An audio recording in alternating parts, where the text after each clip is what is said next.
¿No les ha pasado que a veces se quieren unir a las críticas contra el profe, pero se detienen un poco quizá por aquello de la conciencia gremial? Pues a mí sí. ¿Cómo están? Qué gusto tenerles aquí de nuevo. Pues ya saben, yo soy mamá académica y hoy les quiero contar otro episodio de ser profe y ser alumna al mismo tiempo. He ahí el dilema.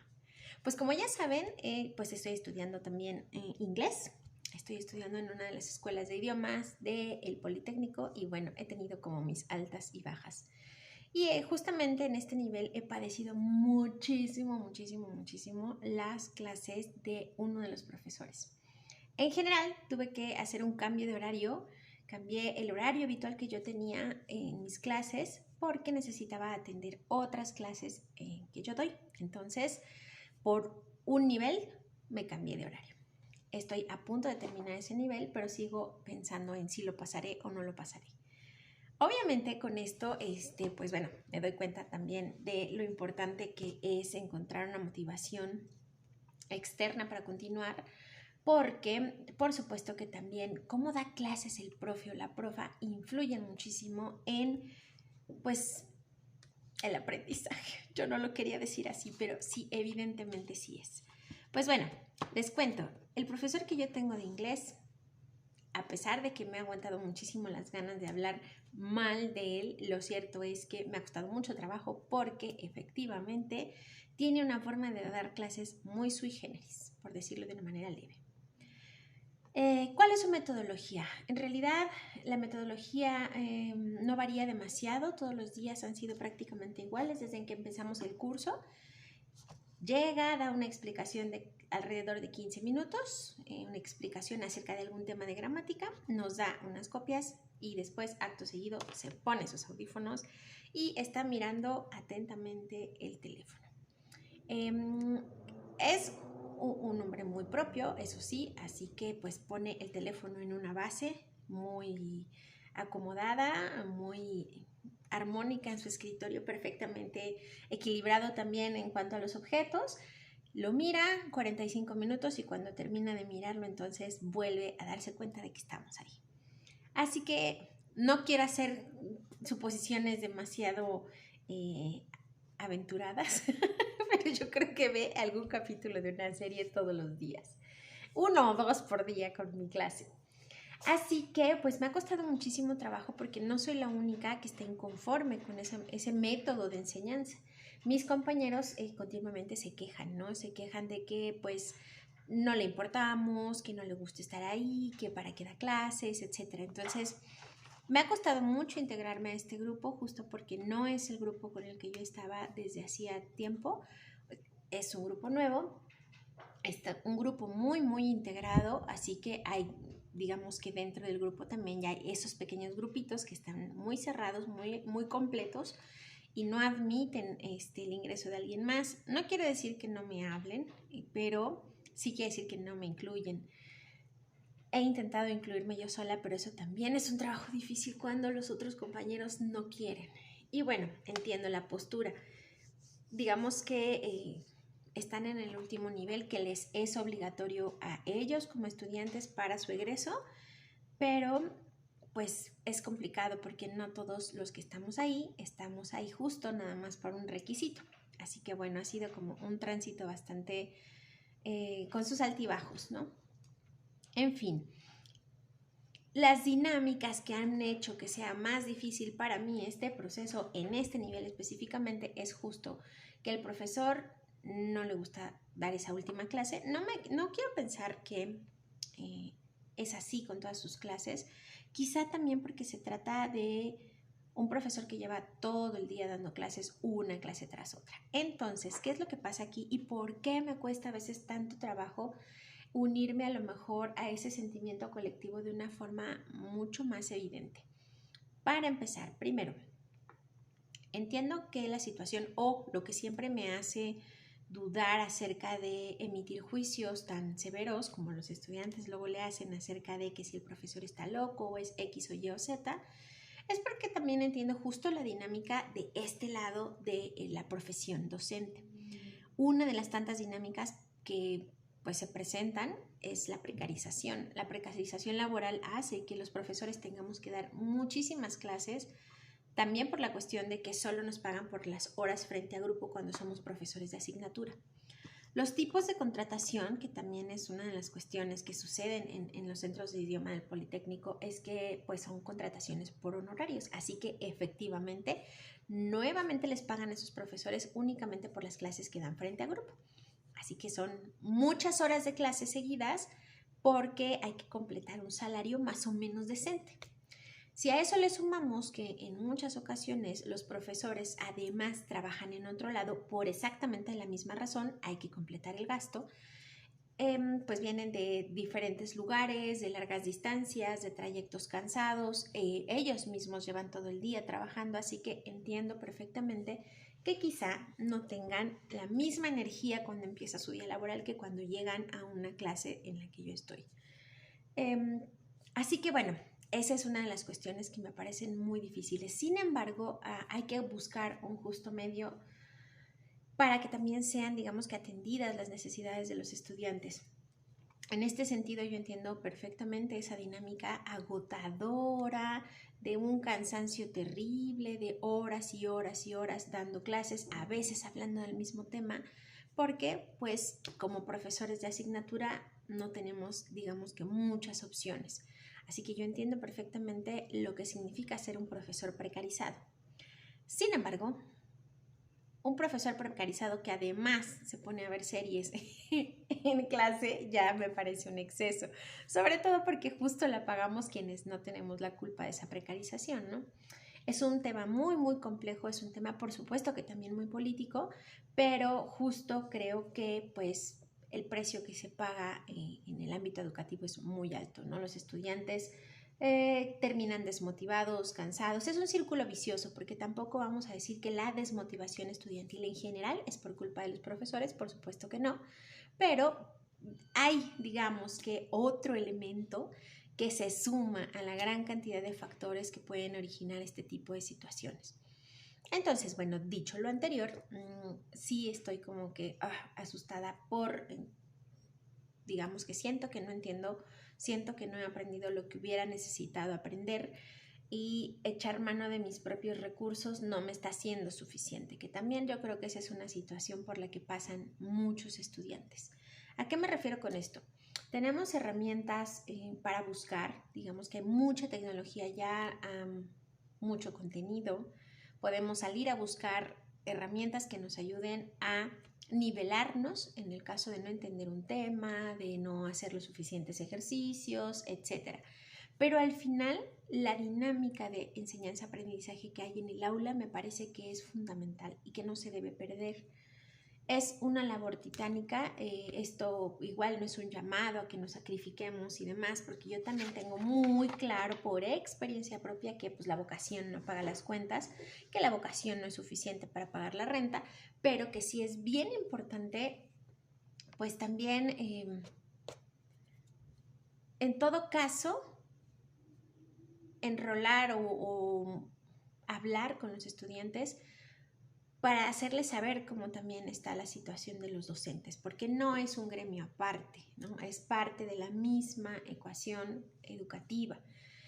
Así que sí, pues tenemos escenarios muy precarizantes para nosotros, por supuesto que eso tiene un costo también en el proceso de enseñanza-aprendizaje para los alumnos, porque no es lo mismo un profesor que tiene que dar clases y clases y clases, y estamos hablando de dar 8 o 10 horas diarias de clase, que sí, las he dado también yo, para poder cobrar algo más o menos decente. No es lo mismo que un profesor que tiene un trabajo estable, con una paga estable, que es digna, que alcanza para pagar las cuentas y que no es trabajo por destajo.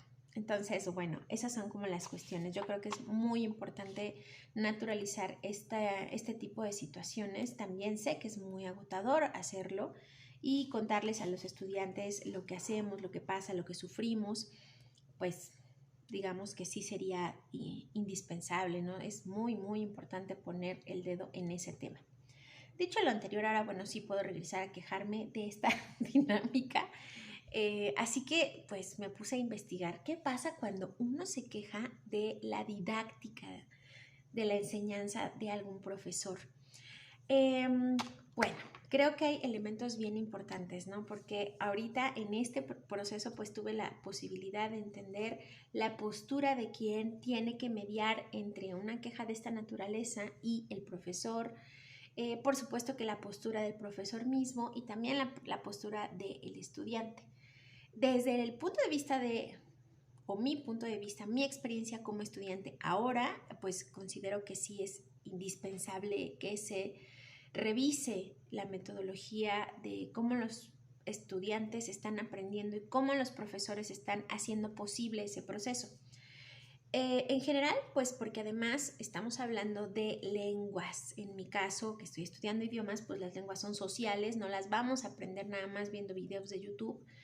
Es importante la dinámica, el intercambio, la experimentación, y si no hay una didáctica dentro del aula que lo propicie, entonces tenemos menores probabilidades o más bien menores posibilidades de que ese aprendizaje realmente se lleve a cabo. Desde el punto de vista del profesor, pues como les decía, yo entiendo de primera mano lo que es ser un profesor precarizado, así que por supuesto que lo tengo claro, lo he vivido mucho, y este canal también surge como una parte como eso, como hablar de lo que los procesos, los diferentes procesos que nos atraviesan y que pues estoy en este caso desde la academia viviendo yo. Así que, pues, por supuesto, como profesora precarizada y madre de familia y jefa de la misma, pues, por supuesto que doy cuenta de que estos procesos de precarización muchas veces también resultan muy desmotivantes para nosotros, que nos quitan las ganas de seguir enseñando, que nos quitan las ganas de innovar, de esforzarnos por hacer que los estudiantes, pues, entiendan, aprendan, participen, se integren y demás. Porque muchas veces viene esa pregunta existencial de, bueno, yo hago todo esto, me esfuerzo, preparo clases a medianoche, hago presentaciones, busco ejemplos, les pongo esto, les pongo el otro, pero llego a un aula totalmente apática, ¿no? Que obviamente ese también es otro tema. ¿Por qué somos apáticos los estudiantes? Bueno, en este caso, que me he dado cuenta de que también estoy empezando a desarrollar cierta apatía. ¿Por qué soy apática yo como estudiante específicamente en este ejemplo que les digo? Pues justo porque en mi caso yo llego con muchas ganas de aprender. Estoy ahí porque tengo ganas de aprender. Llego y hay una dinámica de indiferencia tal que por supuesto que me contagia de una apatía tremenda. Pero no puedo pensar tampoco que esa sea la generalidad de los casos donde vemos que hay muchísima apatía, porque eso yo también lo sufro como profesora. Creo también que tiene que ver con todos estos procesos de precarización, porque hay estudiantes que, igual que yo, son jefes de familia, tienen hijos, tienen otras preocupaciones, salarios que no alcanzan, varios trabajos para solventar lo económico en la casa, pero también las ganas de estudiar, y entonces hay como muchas situaciones que se van haciendo cada vez más complejas y es como una bola de nieve que se va haciendo más grande. Pero bueno, desde mi experiencia en este caso específico justo es porque no hay un medio propicio para ese entusiasmo o esa curiosidad necesaria para querer aprender. ¿Es triste? Sí, es muy triste porque ahora me siento rezagada y dudo muchísimo de lo que ya había aprendido. Esa es bronca mía, yo lo sé, pero pues también se mueven como esas cuestiones. La otra cuestión, ¿quiénes median entre un profesor que tiene una queja y obviamente los estudiantes que ponen esa queja? Bueno, quienes están en esa situación también creo que tienen una labor titánica, porque lo que sí es cierto, y yo lo he notado también con otros colegas, es que cuando somos profesores a veces se cierran los oídos hacia las críticas, ¿no? A veces se cierran los oídos hacia los comentarios que lo que buscan es pues una retroalimentación para que podamos hacerlo mejor. Muchos profesores piensan que por ser profesores ya no tienen nada que aprender, y eso es, híjole, error, uno de los errores más grandes. Así que la labor de quien media es muy interesante, muy importante y delicada también, porque ¿cómo le hace saber al profesor pues que le está chorreando y que no está haciendo lo que sería mejor, lo que debería, ¿no? Y que no lo está haciendo de una forma adecuada, correcta, buena. Hay que tener mucho tacto para lograrlo, pero si se logra comunicar esto, el profesor o profesora que se encuentra frente a esta crítica la asume y transforma su dinámica, puede ser muy benéfico para el grupo. Quizá a lo mejor sería necesario que, no voy a hablar de que se pusieran en las instituciones instrumentos para evaluación, porque ya estamos demasiado saturados de evaluaciones burocráticas que no llegan a ningún buen fin, pero creo yo que sí podemos adoptar en la praxis docente justo recabar información que nos retroalimente sobre lo que estamos haciendo y cómo lo estamos haciendo. Así que en ese sentido yo tengo una idea, es un experimento que he querido hacer en muchas ocasiones, pero que no lo he hecho, y creo yo que ahora tengo como una inquietud mucho más grande y un área, digamos, para la experimentación también muy posible. Y es que yo quiero justo desarrollar un cuestionario objetivo que pueda darles a mis estudiantes un instrumento de evaluación en una comunicación horizontal. Yo no quiero que medie una institución para que ellos expresen lo que yo puedo aportarles, en qué puedo mejorar. Es decir, no quiero que ellos me evalúen a través de una institución. ¿Por qué? Porque ahí viene otro de los puntos importantes. Los mecanismos de evaluación en una institución muchas veces son parámetros que son ridículos, por decirlo menos. Ya lo dije, se tenía que decir y lo dije. Así que esos instrumentos de evaluación a veces son ridículos porque están hechos de una forma tan estandarizada que no hay, digamos, que demasiado hacia dónde virar. Yo revisé las evaluaciones que tuve el semestre pasado y me di cuenta que había preguntas que estaban planteadas de una forma un poco confusa. Si nosotros pensamos en que el estudiante que está en formación y que venimos entrando a las aulas presenciales nuevamente después de un rezago de la pandemia, de un tiempo de estar muy dispersos, etcétera, y les ponemos cuestionarios confusos, bueno, esos cuestionarios no nos van a decir absolutamente nada que nos funcione, o va a ser muy poquito lo que funcione y va a estar sesgado. Entonces, bueno, además de los planteamientos extraños con la redacción extraña, las respuestas resultaban también igual de extrañas en algunos casos. Yo me puse a pensar, si yo fuera alumna y tuviera que hacer este cuestionario, tendría muchísimos conflictos para hacerlo porque me deja muchas dudas. Hay, por ejemplo, preguntas que están planteadas de una forma en la que pueden tener varias respuestas porque son de opción múltiple y porque digamos que los criterios de las respuestas no son excluyentes, pero tenemos que enfocarnos en una sola respuesta. Bien y mal, ¿por qué? A lo mejor por una cuestión cualitativa puede ser un tipo de pregunta diseñada para que nos dé información muy rápida, pero deja de lado otra información también que es valiosa y que sí se puede procesar con estos formularios que ahora hay. Otra cuestión, las preguntas abiertas que ponen son preguntas muy difíciles de procesar también, no se extrae información muy valiosa, pero gracias a esas preguntas abiertas, en mi caso de esta evaluación que les comento, pues resultó ser que me entero de que hay una serie de preguntas que no tienen una salida muy positiva y que entonces en las preguntas abiertas los estudiantes dicen: yo puse lo que puse en tal respuesta porque en realidad no podía poner otra cosa, pero yo opino de esta profesora A, B y C. Tuve varios comentarios de ese tipo, lo que me agrada muchísimo porque justo ellos se dan cuenta de que está funcionando algo mal con ese instrumento. Luego, los instrumentos de evaluación mediados por las instituciones generalmente tienen un fin punitivo. Esto significa que si salimos mal en las evaluaciones, pues la amenaza, por lo menos en esta institución donde yo laboro o en una de las instituciones en donde yo laboro, es te quitan horas, te corren, no te asignan carga horaria, te la asignan al último con los peores horarios, o por lo menos Las mismas autoridades, los mismos administrativos, eso es lo que dicen. Así que sigo pensando que las evaluaciones docentes mediadas por instituciones solamente tienen fines punitivos. Ahora, una evaluación horizontal en la que yo no tenga el poder de reprobar a nadie, por supuesto, es una evaluación que pretendo aplicar una vez que ya les haya entregado sus calificaciones para que cualquier respuesta no piensen que vaya a alterar esa calificación que ellos ya se ganaron. El segundo criterio es que sean evaluaciones anónimas para que se sientan también más seguros y más protegidos.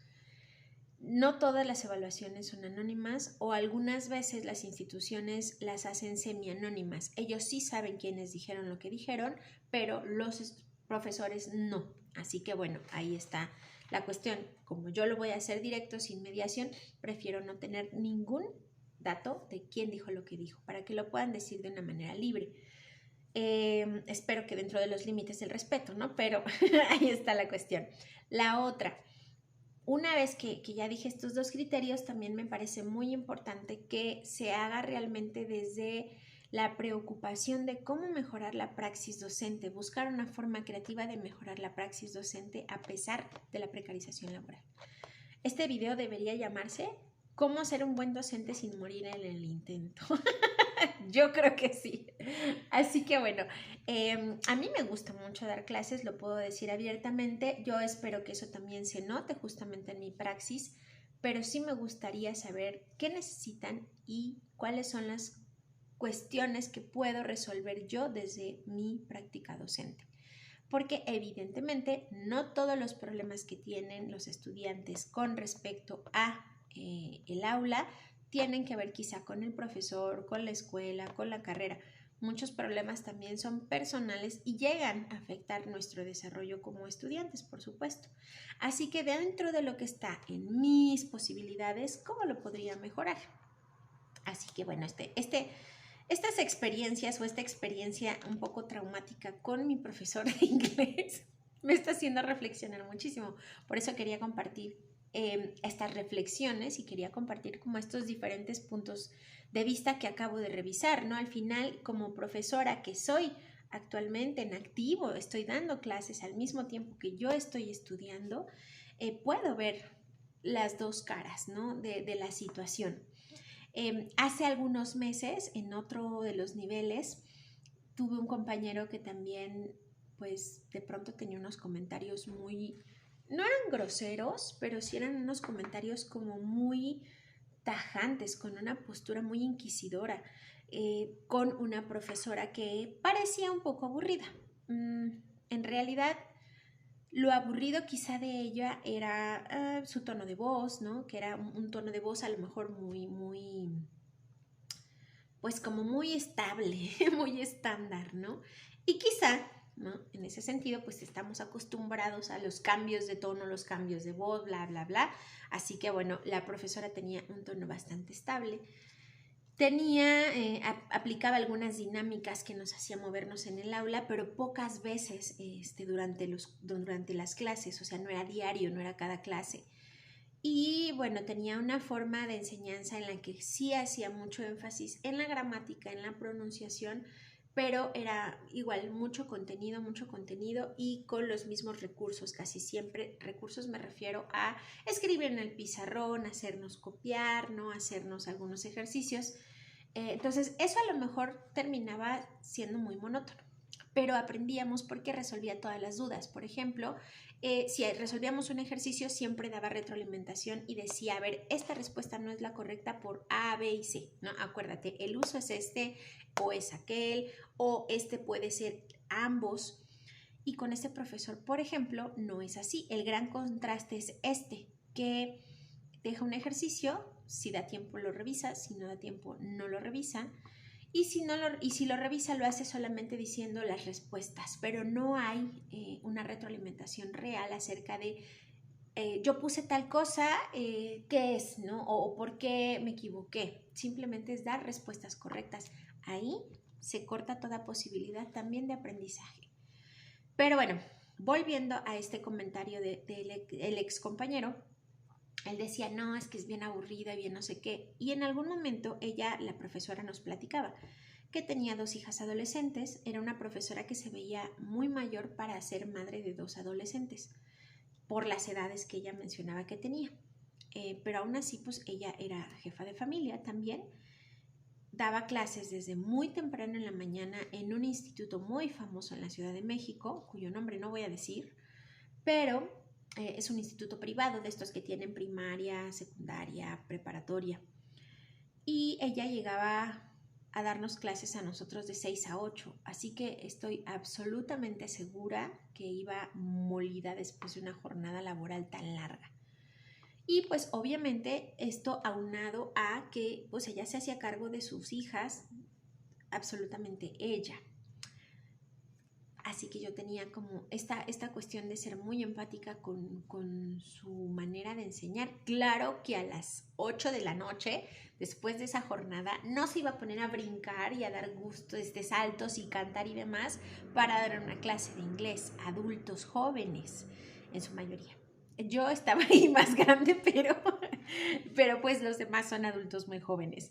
Así que entendía perfectamente eso y aún así la maestra resolvía todas las dudas, revisaba y retroalimentaba de una forma respetuosa y muy apegada al aprendizaje. Era muy justa para dar las calificaciones y cuando podía decía, a ver, te voy a ayudar y te voy a enseñar y te voy a dar estos otros ejercicios adicionales. Así que bueno, justo en este juicio tan inquisidor que tenía el compañero, decías, ¿qué tiene que hacer? Debería hacer. Yo le decía, oye, pero tú no sabes la situación del estudiante. Digo, de la profesora, tú eres estudiante y no sabes la situación de la profesora. Cuando alguien llega tarde y es profesor, generalmente somos así como un poco insensibles, pero cuando nosotros llegamos tarde, o sea, si el profesor me dice, oiga, ¿por qué llegó tan tarde? O le voy a poner falta porque llegó a la mitad de la clase, nos enojamos. Entonces yo le decía esta cuestión a él. En otro momento, con otro profesor, tuvimos un acuerdo de que él iba a llegar todos los días media hora tarde, pero esa media hora la iba a recuperar justo en la rapidez de los contenidos. ¿Por qué iba a llegar media hora tarde? Porque tenía que salir de su otro trabajo muy lejano y no le daba tiempo de ser puntual todos los días. En ese acuerdo estuvimos todos que no pasaba nada, que en realidad eso no importaba demasiado si el resto de la clase pues estábamos en esta dinámica de sí aprender. Él estaba comprometido con nosotros, así que nos hacía hablar y nos hacía hablar muchísimo para que pudiéramos irle perdiendo el miedo a hablar realmente en inglés, a interactuar en inglés, a resolver cómo decir una cuestión. Así que también creo yo que aprendí muchísimo con él. Fue una de las calificaciones más altas que yo he tenido en todo mi trayecto. Así que, pues sí, los profesores son muy diversos, pero creo que cuando se cumple el objetivo, pues no importa que haya como estas mediaciones o estas negociaciones más bien, ¿no? Entre, pues llego tarde, pero me comprometo a esta otra cosa, porque nosotros como profesores, pues también tenemos situaciones bastante complejas. Siguiendo con esta línea de pensamiento, por eso me costaba tanto trabajo a lo mejor decir lo mal que me sentía con las decisiones pedagógicas de este profesor, de ponerse a ver una serie en medio de una clase o cualquier otra cosa que esté viendo que es evidente que está mirando algo a través de su teléfono, se pone sus audífonos y mira fijamente a la pantalla más de 40 minutos, seguramente está viendo algo, ¿no? Entonces, por estas cuestiones me costaba trabajo, porque yo sé que detrás a veces de esa indiferencia, pues también hay una serie de elementos que tienen que ver con la precarización del trabajo. Bueno, en fin, luego se me ocurre preguntar, si me quiero quejar de un profesor, ¿qué tengo que hacer? Y después, pues, me enteré que este profesor lleva más de 20 años dando clases ahí y que es amigo de todo el mundo, así que nadie me va a hacer caso. Me lo dijo alguien más que pues era caso perdido porque no iban a tomar en cuenta mi queja. Así que necesito hacer de tripas corazón. Y en lugar de centrarme en la queja hacia el profesor, es centrarme en lo que necesito saber para poder acreditar este nivel. Ya les estaré contando si lo pasé o no, pero si no lo paso va a ser una de las cosas, de las primeras veces en mi vida que estoy haciendo ya bastante grandecita, ¿no? Pero bueno, para todo hay una primera vez. En fin. Ya después de este desahogo, me parece bien importante también que podamos intercambiar justo esto, porque pensándolo, a lo mejor no un profesor de idiomas, porque seguramente estudió enseñanza del inglés. Así que sí hay una metodología y un conocimiento de la técnica didáctica, ¿no? De las técnicas didácticas. Pero en el caso de los otros profesores que no aprendimos a ser docentes porque estudiamos una carrera que no tenía una formación docente como tal y que somos ahora profesores universitarios, pues creo que también es importante intercambiar estas opiniones acerca de qué hacemos, qué nos funciona, qué hemos aprendido, cómo hemos aprendido a ser profesores y cómo se puede mejorar, porque al final creo que eso siempre es mejorable. Y bueno, creo que hasta aquí toda mi catarsis y mi reflexión acerca de qué hacer docente, mío, ajeno y del mundo. Y pues no sé, yo les invito justo también a que puedan pues interactuar en los comentarios diciendo sus experiencias como estudiantes, qué les recuerda esta experiencia mía o cómo han resuelto también la cuestión de soy docente precarizado y quiero dar unas buenas clases, sin que eso implique tampoco un sacrificio que no puedo hacer, ¿no? O sea, un costo que ya sea físico, emocional, mental o hasta económico a veces que yo deba absorber y que no puedo, evidentemente. Entonces, ¿cómo hacer para sobrevivir a la docencia precarizada? Esa sería también como nuestra siguiente ruta, ¿no? ¿Cómo le hacemos? ¿Cómo lo hemos hecho para sobrellevar esta situación? Yo lo pienso y después de tantos años de dar clases, pues tengo varias ideas que comentar, tengo varias cosas que decir acerca de lo que ha funcionado y lo que he aprendido en todos estos años de ser maestra universitaria. Pero bueno, eso ya lo diremos en otro lado o ya veremos un libro que hable sobre eso en algún momento. Pero mientras me gustaría escuchar, leer sus opiniones al respecto. Pues muchas gracias por estar acá conmigo. Como ustedes verán, estoy pues grabando desde la madrugada.